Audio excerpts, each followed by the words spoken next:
Assalamualaikum warahmatullahi wabarakatuh. Selamat malam, perkenalkan nama saya Muhammad Izul Prayoga, nomor induk mahasiswa 200803102005. Di sini saya akan membahas materi tentang prinsip dasar dan sistem operasional Bank Syariah untuk memenuhi tugas UAS mata kuliah akuntansi perbankan dan syariah.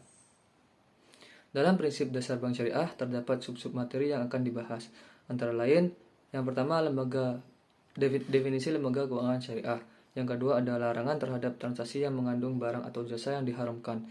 Yang ketiga ada larangan terhadap transaksi yang diharamkan sistem dan prosedur perolehan keuntungannya. Dan yang keempat ada larangan terhadap transaksi yang tidak sah akadnya. Definisi lembaga keuangan syariah.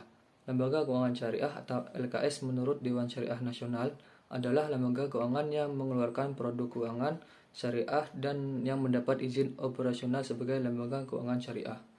Definisi ini menegaskan bahwa suatu LKS harus memenuhi dua unsur, yaitu unsur yang pertama, unsur kesesuaian dengan syariah Islam, dan unsur yang kedua adalah unsur legalitas operasi sebagai lembaga keuangan. Beberapa prinsip dalam hukum muamalah adalah sebagai berikut. Yang pertama ada prinsip mubah. Artinya pada dasarnya segala bentuk muamalah adalah mubah kecuali yang ditentukan lain oleh Al-Quran dan Sunnah Rasul. Yang kedua ada prinsip sukarela. Artinya muamalah dilakukan atas dasar sukarela dan tanpa mengandung unsur-unsur paksaan. Yang ketiga ada prinsip mendatangkan manfaat dan menghindarkan mudorot. Artinya muamalah dilakukan atas dasar pertimbangan mendatangkan manfaat dan menghindarkan mudarat dalam hidup masyarakat. Yang keempat ada prinsip keadilan. Artinya muamalah dilaksanakan dengan memelihara nilai-nilai keadilan, menghindari unsur-unsur penganiayaan, unsur-unsur pengambilan kesempatan dalam kesempitan. Dalam berbagai literatur fikih terkait pengambilan keuntungan, prinsip-prinsip berikut merupakan prinsip-prinsip yang harus diperhatikan. Yang pertama ada at-tarodim minkum, yang artinya rela sama rela. Yang kedua ada la taslimuna wa la tuzlamun, yang artinya tidak ada pihak yang menjalimi dan dizolimi. Yang ketiga ada al-gharad bi ad-daman, yang artinya hasil usaha muncul bersama biaya. Dan yang keempat ada al-ghunmu bi al-ghurmu, yang artinya untung muncul bersama risiko. Submateri selanjutnya yaitu larangan terhadap transaksi yang mengandung barang atau jasa yang diharamkan. Larangan terhadap transaksi yang mengandung barang atau jasa yang diharamkan sering dikaitkan dengan prinsip muamalah yang ketiga, yaitu keharusan menghindar dari kemudaratan. Al-Quran dan Sunnah Nabi Muhammad SAW sebagai sumber hukum dalam menentukan keharaman suatu barang atau jasa menyatakan secara eksplisit berbagai jenis bahan yang dinyatakan haram untuk dimakan, diminum, dan dipakai oleh seorang muslim. Selanjutnya, larangan terhadap transaksi yang diharamkan sistem dan prosedur perolehan keuntungannya. Selain melarang transaksi yang haram zatnya, agama Islam juga melarang transaksi yang diharamkan sistem dan prosedur perolehan keuntungannya. Beberapa hal yang masuk kategori transaksi yang diharamkan karena sistem dan prosedur perolehan keuntungannya tersebut adalah yang pertama tadlis, artinya ketidaktahuan satu pihak. Yang kedua ada gharar, artinya ketidaktahuan dua pihak. Yang ketiga ada ikhtikar, yang artinya rekayasa pasar dalam pasokan. Yang keempat ada bai' najazi, yang artinya rekayasa pasar dalam permintaan. Dan kelima maisir judi, terakhir ada riba. Selanjutnya larangan terhadap transaksi yang tidak sah akadnya. Sah tidaknya suatu transaksi haruslah memenuhi rukun-rukun akad. Adapun rukun-rukun akad adalah sebagai berikut. Yang pertama, adanya dua pihak atau lebih yang saling terikat dengan akad. Dalam hal ini, kedua pihak dipersyaratkan memiliki kemampuan yang cukup untuk mengikuti proses perjanjian. Jika tidak, akad dianggap tidak sah. Kemampuan tersebut dibuktikan dengan kemampuan memberikan yang baik dan yang buruk, sudah baligh dan tidak dalam keadaan tercekal dan seperti dinyatakan pailit, dan tidak di bawah paksaan tentunya. Yang kedua adanya sesuatu yang diikat dengan akad, yakni barang yang dijual dalam akad jual beli atau sesuatu yang disewakan dalam akad sewa dan sejenisnya. Yang ketiga, adanya pengucapan akad berupa ungkapan serah terima, ijab kabul. Ijab adalah ungkapan penyerahan kepemilikan oleh pemilik barang, sedangkan kabul adalah ungkapan penerimaan kepemilikan oleh pemilik barang berikutnya.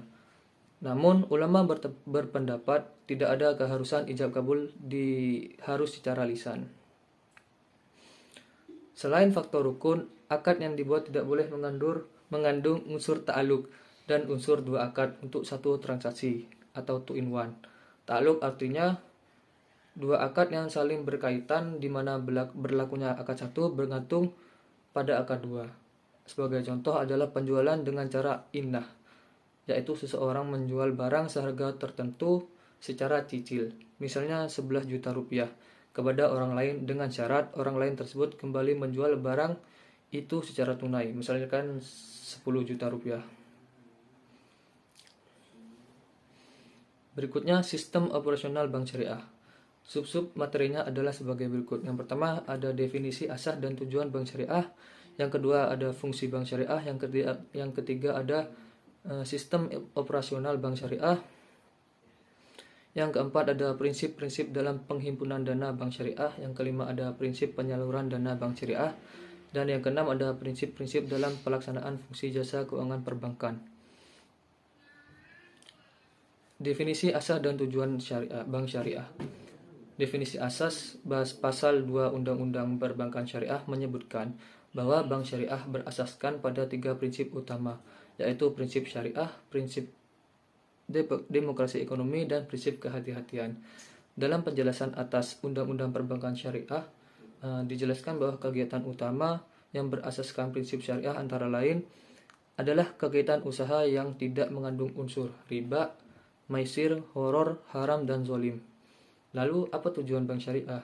Selain sebagai bentuk pengejawantahan sistem ekonomi Islam, bank syariah hadir sebagai bagian dari sistem perekonomian bertujuan menunjang pelaksanaan pembangunan nasional.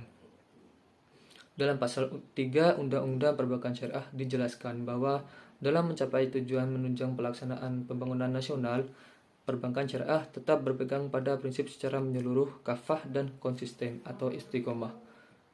Lalu submateri selanjutnya ada fungsi bank syariah.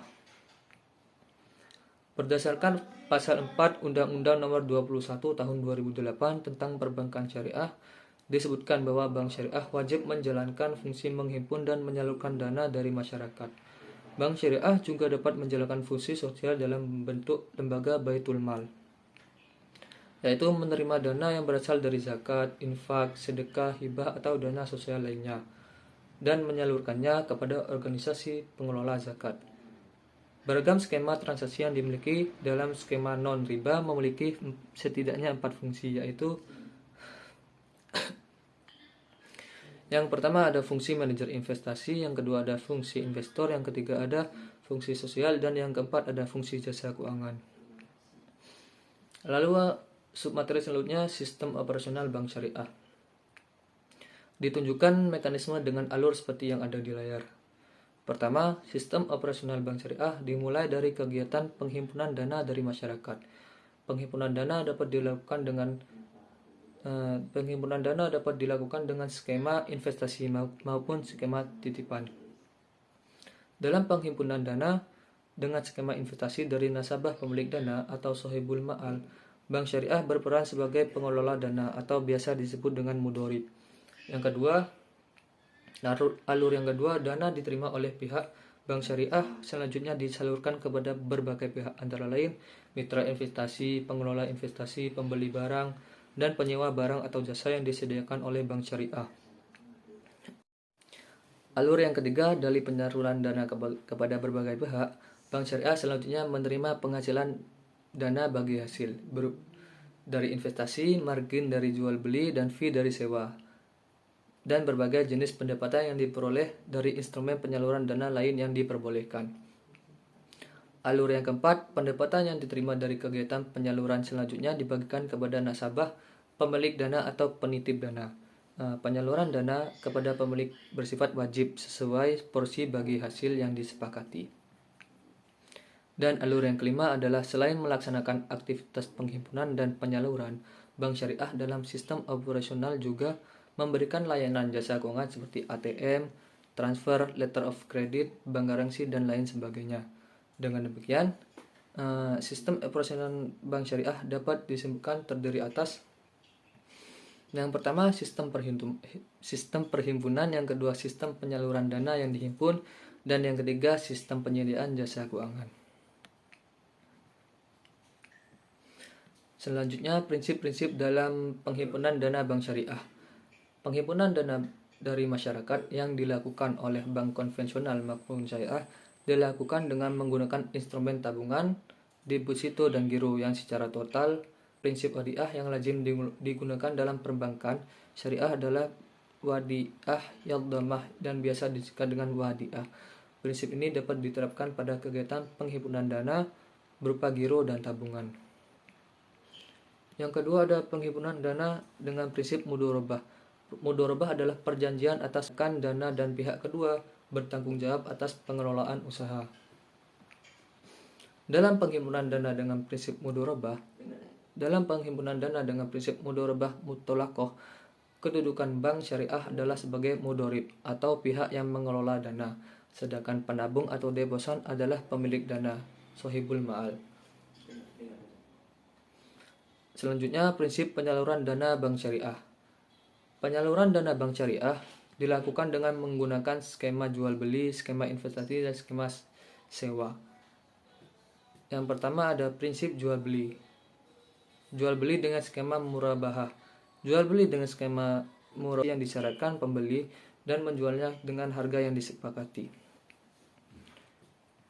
Lalu ada prinsip investasi. Investasi dengan skema mudorobah. Pada dasarnya penyaluran dana dengan skema mudorobah sama dengan penghimpunan dana dalam transaksi penghimpunan. Bank adalah mudorib atau pengelola dana, sedang nasabah penabung atau deposan adalah sohibul ma'al atau pemilik dana. Lalu investasi dengan skema musyarakah. Investasi dengan skema musyarakah adalah kerjasama investasi para pemilik modal yang mencampurkan modal mereka pada suatu usaha tertentu dengan pembagian keuntungan berdasarkan nisbah yang disepakati sebelumnya. Sedangkan apabila terjadi kerugian ditanggung semua pemilik modal berdasarkan porsi modal masing-masing.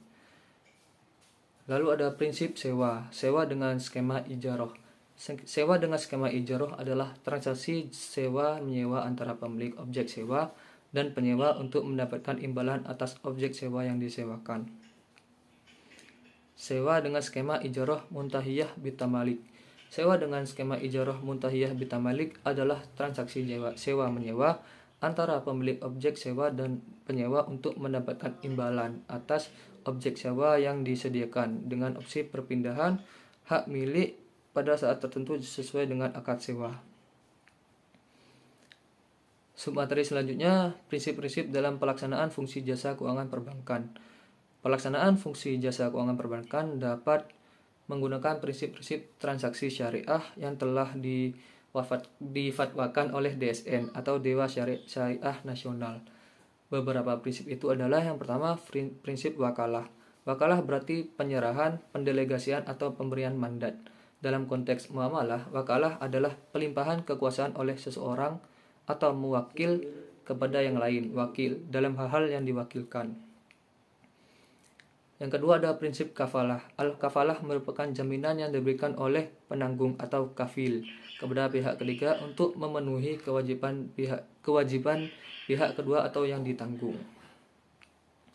Yang ketiga ada prinsip hawalah. Hawalah adalah pengalihan utang dari orang yang berutang mobil kepada orang lain yang menanggungnya. Yang keempat ada prinsip sarf. Prinsip sarf adalah prinsip yang digunakan dalam transaksi jual beli mata uang, baik antar mata uang sejenis maupun antar mata uang berlainan jenis. Yang kelima ada prinsip ijaroh. Prinsip ijaroh merupakan prinsip yang sangat banyak digunakan dalam pelaksanaan fungsi jasa keuangan bank syariah. Sekian sedikit pembahasan tentang materi prinsip dan dasar dan sistem operasional bank syariah. Mohon maaf jika ada kata-kata yang kurang berkenan. Terima kasih sudah mendengarkan pembahasan yang cukup singkat ini. Wassalamualaikum warahmatullahi wabarakatuh.